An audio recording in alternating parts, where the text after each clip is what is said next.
அண்மை செய்தியை பார்த்து வருகிறோம்.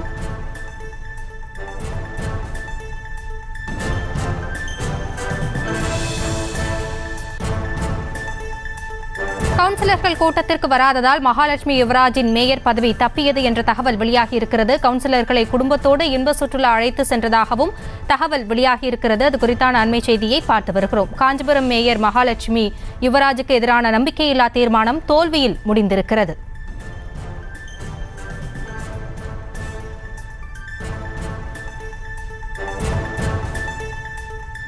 இது குறித்த கூடுதல் விவரங்களோடு நேரலையில் இணைந்திருக்கிறார் எமது செய்தியாளர் துரை வெங்கடேஸ்வரன். வணக்கம். தற்பொழுது காஞ்சிபுரம் மேயருக்கு எதிரான நம்பிக்கையில்லா தீர்மானம் தோல்வியில் முடிந்திருக்கிறது. இது குறித்தான தகவல்கள் என்ன, விவரங்களை வழங்கலாம்.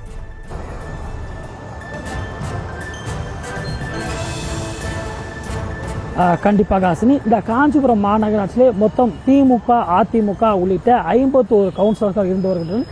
இந்த நிலையிலே அந்த 51 கவுன்சிலர்களே 22 திமுக கவுன்சிலர்களும் அதே போன்று எதிர்கட்சியை சார்ந்த கவுன்சிலர்களும் சுமார் 36 பேர் இந்த திமுக மேயர் மகாலட்சுமி யுவராஜுக்கு எதிராக அண்மை நாட்களாகவே போர்க்கொடி தூக்கி வரக்கூடிய நிலையிலே இந்த மேயருக்கு எதிராக நம்பிக்கையில்லா தீர்மானமானது நடத்தப்பட வேண்டும் என மாவட்ட ஆட்சியரிடமும் அதே போன்று மாநகராட்சி ஆணையர் செந்தில் முருகனிலும் தொடர்ந்து இந்த போர்க்கொடியை தூக்கி இந்த மனுவினை அளித்திருந்தார். இதன் அடிப்படையிலே இன்றைய தினமானது மேயர் மீதான நம்பிக்கையில்லா தீர்மானம் மற்றும் அது தொடர்பான விவாதமானது நாம் நின்றிருக்கக்கூடிய காஞ்சிபுரம் அண்ணா அரங்கிலே மாமன்ற கூட்டரங்கிலே இன்றைய தினமானது நடைபெற்றது. இந்த நிலையிலே கவுன்சிலர்கள், எதிர்ப்பு கவுன்சிலர்களும் கூட இன்றைய தினமானது அந்த ஒருவர் கூட அந்த கூட்டத்திலே பங்கேற்காமல் இந்த கூட்டத்திலிருந்து தற்போது யாருமே கலந்து கொள்ளாத நிலையானது ஏற்பட்டதன் காரணமாக தற்போது மேயர் மீது நம்பிக்கையில்லா தீர்மானம் கொண்டு வந்த எதிர்ப்பு கவுன்சிலருடைய